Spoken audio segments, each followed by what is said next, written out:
નમસ્કાર, ગુજરાત બુલેટિન ન્યૂઝમાં આપનું સ્વાગત છે। કમોસમી વરસાદે રાજ્યના ખેડૂતોને મોં પાસે આવેલો કોળિયો છીનવ્યો। ખેડૂતોને રાતા પાણીએ રડવાનો વારો આવ્યો। રાજ્યના કેબિનેટ મંત્રી કુંવરજી બાવળિયા જસદણ અને વિછિયા પંથકના માવઠાને લીધે ખેડૂતોને થયેલ નુકસાનીનું નિરીક્ષણ કરવા માટે જસદણ અને વિછિયા પંથકની વાડી વિસ્તારમાં જઈને ખેડૂતોને થયેલ નુકસાનીનો ત્યાગ મેળવ્યો હતો। ખેડૂતોને 3 પ્રકારની મોટી નુકસાની જોવા મળી। જે ખેડૂતોએ મગફળી વાડીમાંથી ઉપાડી લીધી હતી તે મગફળી માવઠાના કારણે સંપૂર્ણ રીતે ફેલ થયેલ, તેમજ જે ખેડૂતોએ મગફળી ઉપાડી લીધી હતી પરંતુ પાલો જે ખૂબ જ કિંમતી હોય છે, ઘાસચારામાં ઉપયોગ થતો હોય તે સંપૂર્ણ રીતે ખરાબ થયેલ છે। તેમજ જે ખેડૂતોનો કપાસ ઊભો છે તેમાં કપાસના ફૂલ ભીના થઈ જતા તે કપાસના વાવેતરને મોટી નુકસાની થઈ છે।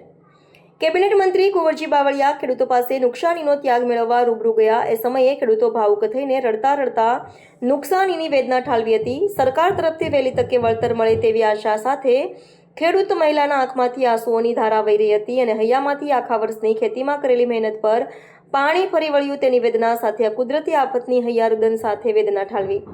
જસદણ અને વિછિયા પંથકમાં 16,000 હેક્ટર કરતાં વધારે જમીન પર મગફળીનું વાવેતર થયું છે। 12,000 હેક્ટર કરતાં કપાસનું વાવેતર થયું છે। મોટાભાગના ખેડૂતોને માવઠાની માર પડતા ખેડૂત માવતર આજે રડી રહ્યા છે અને સરકાર પાસે વળતરની માંગ કરી રહ્યા છે।